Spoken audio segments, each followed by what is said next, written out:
What you're looking at here is my 2022 Boost 155 from last year. And this is a video I really didn't expect to be making, especially not before even riding the snowmobile. But let's get into it. So in the fall, Ben from Altitude Powersports reached out to me and he said, hey, it'd be super cool if we turn your Polaris Boost 155 from last year into a mod sled. And I'm like, you know what? That does sound really cool. I've always been a stock or walk type of guy, but he kind of laid out a plan of what he wanted to do on the sled. And I was like, yeah, that'd be great content for the channel. And it'd be actually kind of cool to have, a mod sled for once instead of just a stock sled like everybody else has. So we got the sled over to him. It took a bit of work because the sled was out west. I was in Ontario, so I had to rely on some friends to get the sled up there. And the first friend that was going to bring the truck up, or the first time he was going to bring it up, his truck blew a head gasket. So already we're not off to a great start, right? But so we get the sled up to Ben in Edmonton and everything honestly goes great. He does a ton of work for me. He takes it to the Polaris dealer, he gets the recalls done, he gets all the parts in, and I'll go over all the parts in a minute. But he starts building the sled. He's putting a ton of blood, sweat, and tears into this thing.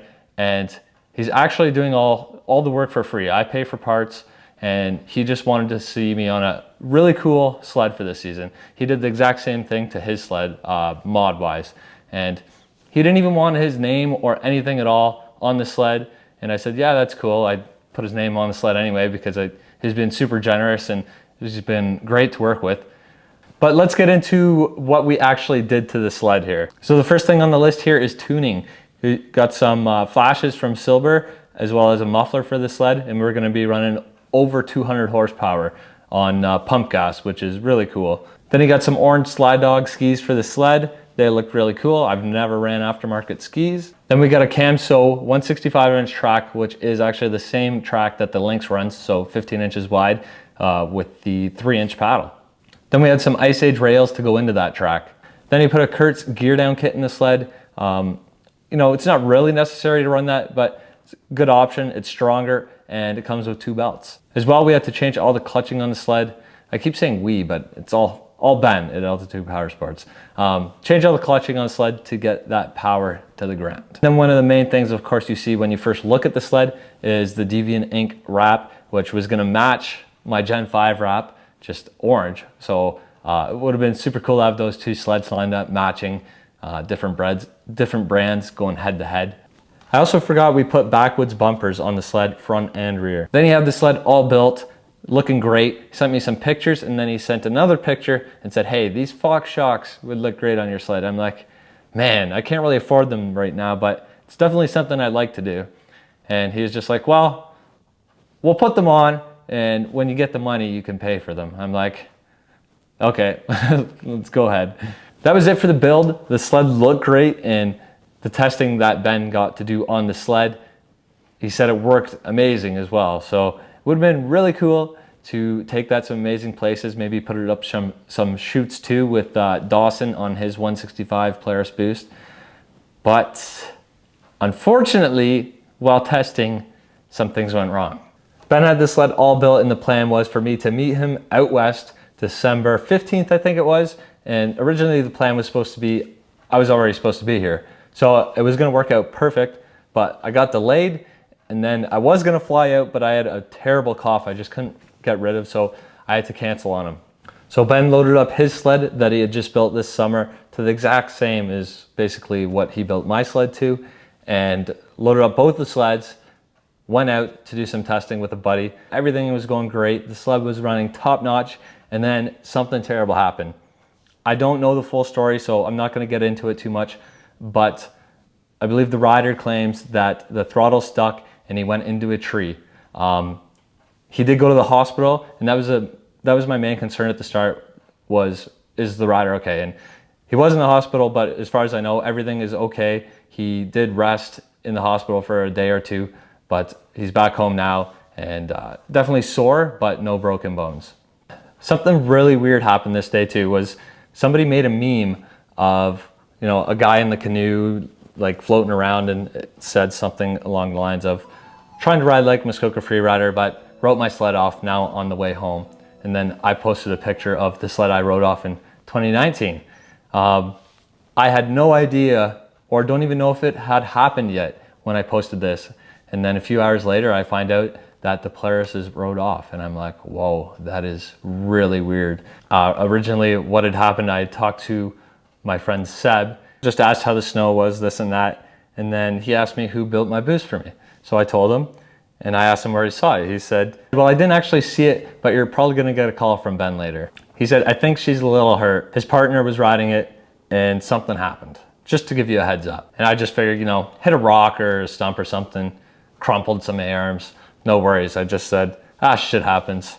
And then a few hours later, I get a call from Ben and he tells me what happened. I'm like, whoa, it's a little more serious than what I was expecting.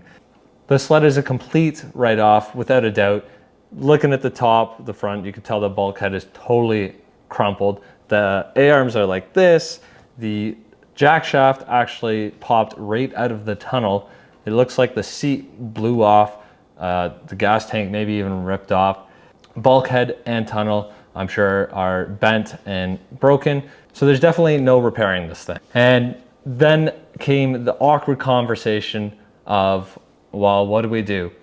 And it wasn't really an awkward conversation. I just said, I guess I'll put it through insurance. And then that was kind of the end of the conversation on day one.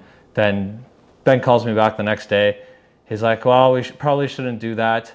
And I'm like, yeah, my insurance won't really cover it anyway because I wasn't riding the sled. I don't have additional drivers and this and that, the other thing. And he's just said, okay, I'll make it right by you.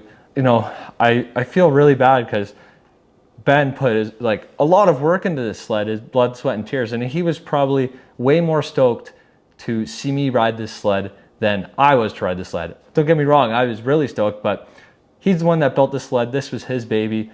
And then this happens to it. So I feel super bad for him. And I told him that. And he said, look, this is still business in the end, and business has to be handled professionally and correctly. So I said, yeah, I guess you're right. And they're going to pay for the sled.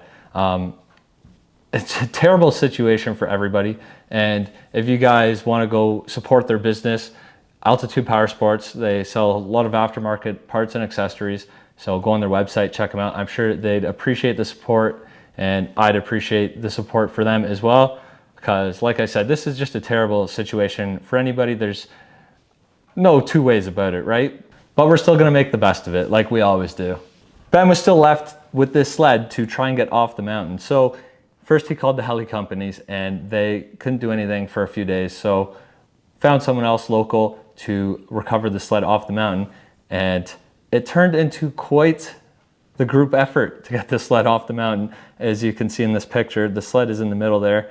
And it was a pull to get it out of Boulder because it was somewhat in the back, not really in the back, but it was down a couple bowls. So thanks to anybody that helped out there. So we got the sled out of there, got it loaded on his truck and headed back to Edmonton, and pretty much had to go back to work the next day. He unloaded the sled off his truck into his garage, sent me this little walk around video.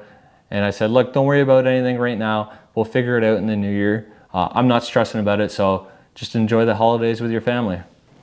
But yeah, that's pretty much the story of the boost. It is no more. It'll just get parted out. And huge thanks to Ben from Altitude Powersports for all the hard work he's put into this thing. And, you know, we're both super disappointed about what happened. But like I said before, it is what it is, and we're making the best of the situation. And I guess the next thing to do will be to replace it with something. I'm not really sure what yet, but we have the 9R 155 Pro RMK coming. And I'm kind of still leaning towards a 165 Polaris boost. You know, I just wanted that extra track length this year to try it out, do some more gnarly pulls, and just have a little more track length for those days where it's super deep or we're in some super steep trees. Drop your comment on what you think we should pick up to replace this thing with. Not really sure when that's going to be or what we'll be able to find, but I think we'll have to find something. Again, huge thanks to Ben and everything he's done for me. Super nice guy, great to work with, and I'm sure he'd appreciate any business you swing his way. You could go check out his website, altitudepowersports.ca, and thanks for watching.